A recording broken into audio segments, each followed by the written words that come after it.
اعوذ باللہ من الشیطان اللعین الرجیم بسم اللہ الرحمن الرحیم رب اشرح لی صدری ویسر لی امری واحلل عقدۃ من لسانی یفقہوا قولی اللہم صلی علی محمد وآل محمد۔ صاحبان ایمان مومنین مومنات، 18 ذی الحجہ مومنین و مومنات کے لیے ایک عظیم تر عید کا دن ہے، جس دن مولا کائنات امیر المومنین علیہ السلام بعنوان ہادی نصب کیے گئے اور غدیر خم میں آپ علیہ السلام کے سر مقدس پر تاج ولایت رکھا گیا، اور عورتوں اور مردوں نے مولا امیر المومنین علیہ السلام کی ان سے بیعت لی گئی۔ تو یہ عید کا دن ہے، مبارک دن ہے۔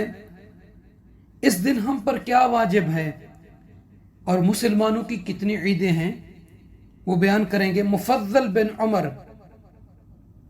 وہ فرماتے ہیں کہ میں نے امام صادق آل محمد علیہ السلام سے دریافت کیا، سوال کیا، عرض کیا، پوچھا مولا مسلمانوں کی کتنی عیدیں ہیں؟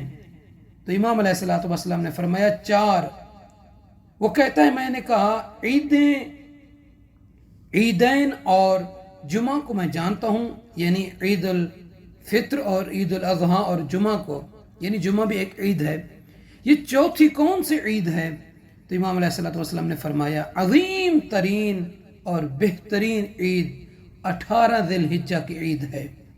یہ وہی دن ہے جس دن رسول اسلام صلی اللہ علیہ وآلہ وسلم نے امیر المومنین علیہ السلام کو اپنے ہاتھوں پر بلند کیا اور لوگوں کے لیے ہادی اور رہبر نصب کیا تھا۔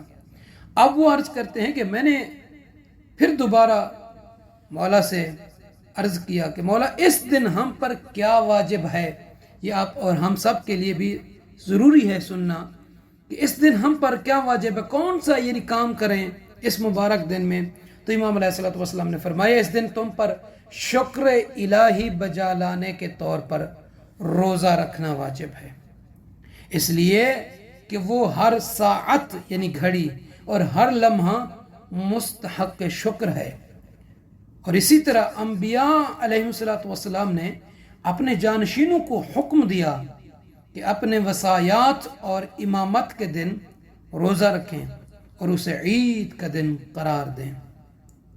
اور اس دن کا روزہ امام علیہ السلام فرماتے ہیں 18 ذی الحجہ کا روزہ 60 سال کے عمل سے بہتر ہے۔ اگر کوئی شخص یعنی 60 سال عمل صالح انجام دے، اس کا ثواب ایک طرف، اس دن کے روزے کا ثواب امام علیہ السلام فرماتے ہیں 60 سال کے عمل سے بہتر ہے۔ حسن بن راشد سے انہوں نے امام صادق علیہ السلام سے ایک روایت نقل کی ہے۔ وہ کہتے ہیں کہ میں نے عرض کیا مولا میں آپ پر قربان جاؤں، عیدین کے علاوہ بھی مسلمانوں کے لیے کوئی عید ہے؟ تو امام صادق علیہ السلام نے فرمایا ہاں اے حسن، ان دونوں عیدوں سے افضل و اشرف ایک اور عید ہے۔ وہ کہتے ہیں کہ میں نے دریافت کیا، عرض کیا مولا وہ کون سا دن ہے؟ تو امام علیہ السلام نے فرمایا وہ دن ہے جس دن امیر المومنین صلوات اللہ وسلامہ علیہ لوگوں کے لیے امام اور ہادی نصب ہوئے تھے۔ اب یہ کہتے ہیں کہ میں نے امام علیہ السلام سے استفسار کیا کہ مولا اس دن کیا کرنا ہم لوگوں کے لیے مناسب اور سزاوار ہے؟ تو امام صادق علیہ السلام نے فرمایا اے حسن، اس دن روزہ رکھو اور کثرت سے محمد وآل محمد علیہ السلام پر درود بھیجو اور ان کے ظالموں سے تبرہ کرو، کیونکہ انبیاء علیہ السلام اپنے جانشینوں کو حکم دیا کرتے تھے کہ جس دن ان کو وصی مقرر کیا گیا ہے اس دن کو عید کا دن قرار دیں۔ اب یہ راوی کہتا ہے کہ میں نے پوچھا مولا اس دن روزہ رکھنے والے کے لیے کیا ثواب ہے؟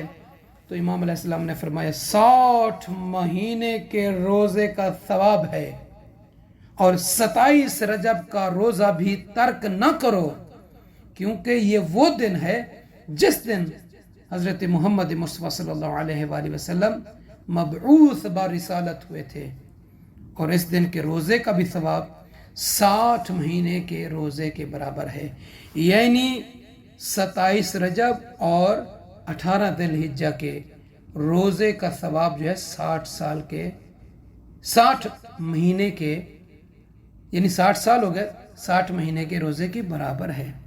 تو صاحبان ایمان، غدیر کا جو دن ہے اللہ اور پیغمبر کی یاد کا دن ہے۔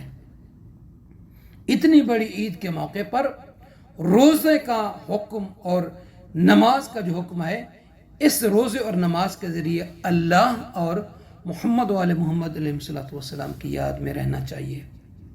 تو صاحبان ایمان، اللہ تعالی ہم سب کو یہ عظیم خوشی منانے اور اس کی تعظیم کرنے کی توفیق عطا فرمائے۔ انشاءاللہ تعالی آگے آنے والی ویڈیو میں مومنین کے لیے